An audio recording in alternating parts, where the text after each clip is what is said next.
अस्सलाम वालेकुम एवरीवन। आज हम चैप्टर नंबर 9 की एक्सरसाइज करेंगे पेज नंबर 395 पे, जिसमें हमें मालूम करनी है equation of tangent plane and equation of normal line. तो आइए इसके पार्ट नंबर 1 को सॉल्व करते हैं। इसमें हमें क्या गिवन है, z बराबर है x² + 3y² और हमें पॉइंट्स क्या गिवन है 3, -1, 12। तो जैसा कि आप सबको मालूम है कि इक्वेशन ऑफ टेंजेंट प्लेन क्या होती है, x - x0 f of x x0, y0 plus y - y0 f of y x0, y0 minus z - z0 is equals to 0। तो हमने इसको इक्वेशन नंबर 1 का नाम दे दिया। और हमारे पास इक्वेशन ऑफ नॉर्मल लाइन क्या होती है, x - x0 upon f of x x0, y0 is equals to y - y0 upon f of y x0, y0 is equals to z - z0 upon -1। तो इसको हमने इक्वेशन नंबर 2 का नाम दे दिया। तो बेसिकली ये जो पॉइंट्स हमें गिवन है ये हमारे पास x0, y0 और z0 है, और ये हमारे पास जो इक्वेशन है ये हमारे पास बराबर है f of x, y। तो इन पॉइंट्स पे हमने equation of tangent plane and equation of normal line find करनी है। तो आइए इसे फाइंड करते हैं। सबसे पहले हम क्या करेंगे कि जो हमारे पास क्वेश्चन गिवन है हम उसे x और y की फॉर्म में है, तो हम इसे विथ रिस्पेक्ट टू x और with respect to y derivate करेंगे। किस तरीके से कि जब हम इसे with respect to x derivate करेंगे तो हमारे पास जवाब आ जाएगा 2x, जो कि आपको बेसिक डेरिवेटिव निकालना आना चाहिए इस लेवल पे। और जब हम इसे with respect to y derivate करेंगे तो ये हमारे पास बन जाएगा 6y, क्योंकि इसका जब हम डेरिवेट निकालेंगे तो वो 2y होगा, और जब हम उसे 3 से मल्टीप्लाई करेंगे तो 2 3 = 6, तो ये हमारे पास 6y बन जाएगा। इसके बाद हमारे पास नेक्स्ट स्टेप क्या होगा कि जो हमें क्वेश्चन में पॉइंट्स गिवन है, अब हम उन पॉइंट्स को x और y की जगह पे पुट करेंगे कि जो हमारे पास with respect to x derivate निकल के आया है। तो अब हमारे पास क्वेश्चन क्योंकि सिर्फ x और y की फॉर्म में सॉल्व हुआ है, तो हम सिर्फ x और y के पॉइंट उठा लेते हैं 3, -1, और जब हम उसको यहाँ पे पुट करेंगे तो x की वैल्यू हमारे पास सवाल में 3 गिवन है। तो जब हमने यहाँ पे 3 पुट किया तो 2 3 हमारे पास 6 आ गया। और जब हमने with respect to y derivate किया तो हमारे पास जवाब में हमने y की जगह पे 3, -1 के हिसाब से हमारे पास y की वैल्यू -1 है, तो हमने -1 को जब पुट किया तो हमारे पास जवाब -6 आ गया। अब जो हमारे पास इक्वेशन नंबर 1 थी, यानी कि इक्वेशन ऑफ टेंजेंट प्लेन, उसमें हमने वैल्यूज़ को पुट किया। तो हमारे पास इक्वेशन थी x - x0। तो जैसा कि मैंने बताया कि जो पॉइंट्स हमें गिवन हैं वो x0, y0 और z0 हैं, तो हमने इक्वेशन ऑफ टेंजेंट प्लेन में x0, y0 और z0 की वैल्यू को पुट कर दिया।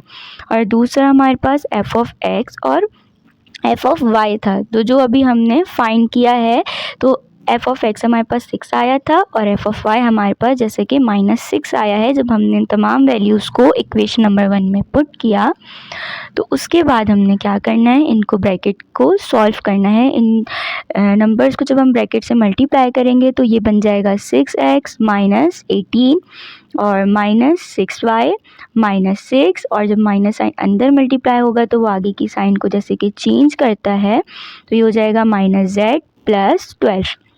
अब हम 6x - 6y -z लिखेंगे, और जितने भी कांस्टेंट नंबर्स हैं उनको आपस में जब हम सॉल्व करेंगे तो ये हमारे पास निकल के आ जाएगी इक्वेशन ऑफ टेंजेंट प्लेन। और जैसे कि इक्वेशन नंबर 2 हमारे पास इक्वेशन ऑफ नॉर्मल लाइन है, तो उसमें भी हमने x0, y0 और z0 की वैल्यू को पुट किया, और f of x, f of y और f of z को जब हमने पुट किया तो ये हमारे पास इक्वेशन ऑफ नॉर्मल लाइन आ गई। आई होप कि आपको ये पार्ट अच्छे से समझ में आया होगा। फिर भी कोई क्वेरी हो तो आप कमेंट सेक्शन में पूछ सकते हैं। I will make sure to reply. Now we move toward part number 2। तो पार्ट नंबर 2 हमें क्या गिवन है, z = tangent inverse y upon x, और पॉइंट्स हमें क्या गिवन है 1, 1, π/4। तो वही सेम स्टेप्स हम रिपीट करेंगे। सबसे पहले हम इक्वेशन ऑफ टेंजेंट लाइन लिखेंगे, फिर हम इक्वेशन ऑफ नॉर्मल लिखेंगे, इसे इक्वेशन नंबर 1 और इक्वेशन नंबर 2 का नाम देंगे, और जो भी पॉइंट्स हमें गिवन हैं वो हमारे पास क्या है, याद रहे x0, y0 और z0, जिन्हें हम यहाँ पे पुट करेंगे। और जो हम फर्स्ट डेरिवेटिव निकालेंगे विद रिस्पेक्ट टू x और विद रिस्पेक्ट टू y, वो हम यहाँ पे पुट करेंगे in equation of tangent plane. और इक्वेशन ऑफ नॉर्मल लाइन में यहाँ पे हम x0, y0 और z0 को पुट करेंगे, और यहाँ पे हम with respect to x and with respect to y जो डेरिवेट करेंगे वो यहाँ पे पुट करेंगे। So now move toward the procedure. तो सबसे पहले हमने क्वेश्चन को उतारा z is equals to tangent inverse y upon x। अब हमें इसे with respect to x derivate करना है। तो डेरिवेटिव के लिए हमारे पास टेंजेंट इनवर्स ऑफ x का फॉर्मूला होता है 1 अपॉन 1 प्लस एक्स स्क्वायर। तो अब ये वाला जो पार्ट है हमारे पास, ये क्या हो गया, एक्स स्क्वायर। तो हमने क्या किया, 1 अपॉन 1 ऐसे ही लिखा और प्लस लगा के जो ये पूरी चीज़ है ये यहाँ पे हमारे पास x है, जिस पे क्या आना चाहिए, स्क्वायर आना चाहिए। तो हमने y square upon x square लिख दिया।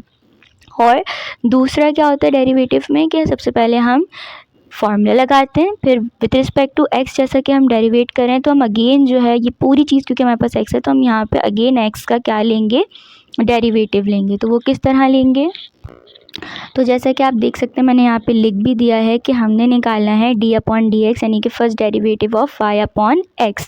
तो क्या होगा, ये x हमारे पास नीचे, तो हम इसे x इन्वर्स ऑफ y भी लिख सकते हैं।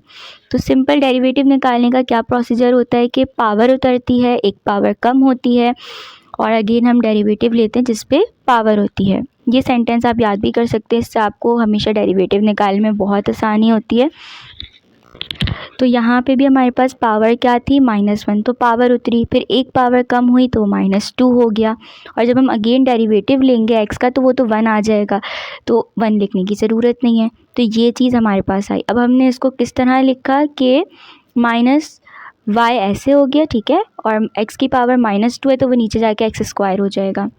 Now back to the solution कि हमने यहाँ पे इस चीज़ को पुट कर दिया, ये देख रहे हैं आप, ये हमने यहाँ पे पुट कर दिया। उसके बाद हमने क्या किया कि ये वाला जो पार्ट है यहाँ पे ये क्या है, 1 plus y square upon x square. तो यहाँ पे एलसीएम लेंगे हम, तो एक्स स्क्वायर नीचे आ जाएगा, फिर एक्स स्क्वायर 1 से मल्टीप्लाई होगा तो x square plus y square, और ये वाला जो -y है ये टॉप पे चला गया और ये एक्स स्क्वायर नीचे था, तो इस एक्स स्क्वायर से ये एक्स स्क्वायर कैंसिल हो गया, तो ये निकल के आ गया हमारे पास with respect to x derivative. अब हम निकालेंगे विथ रिस्पेक्ट टू y, तो सेम प्रोसीजर होगा।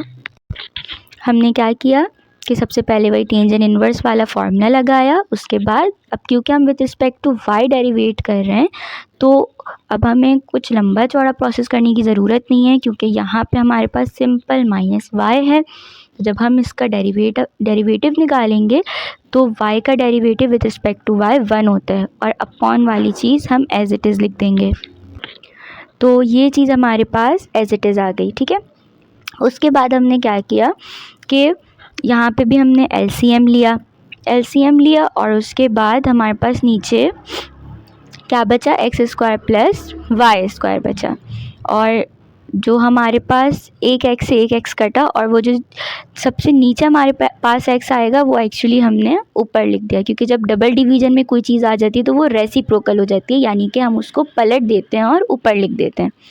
अब हम क्या करेंगे, वैल्यूज़ पुट करेंगे, वो पॉइंट्स जो हमें क्वेश्चन में गिवन है। तो with respect to x derivate करने के बाद जो जवाब आया तो हमारे पास पॉइंट्स क्या गिवन थे, x और y के 1,1। तो हमने विथ रिस्पेक्ट टू x वाले आंसर में जब वैल्यूज़ को पुट किया तो ये जवाब आया, और विथ रिस्पेक्ट टू y वाले आंसर में जब हमने वैल्यूज़ को पुट किया तो ये जवाब आया। अब इक्वेशन नंबर 1 हमारे पास क्या है, इक्वेशन ऑफ टेंजेंट, तो उसमें हमने वैल्यूज़ को पुट कर दिया, ये x0, y0 और z0, और ये first derivative of x and first derivative of y। तो ये बन के आ गए हमारे पास इक्वेशन ऑफ टेंजेंट प्लेन। और इक्वेशन ऑफ नॉर्मल लाइन के लिए भी ये हमारे पास x0, y0 और z0 की वैल्यूज़ हैं, और ये first derivative of x and y है। तो ये बन के आ गई हमारे पास equation of tangent plane and equation of normal line. तो यहाँ पे हमारा प्रोसीजर कंप्लीट होता है, और यहाँ पे हमारा क्वेश्चन नंबर 2 भी कंप्लीट होता है।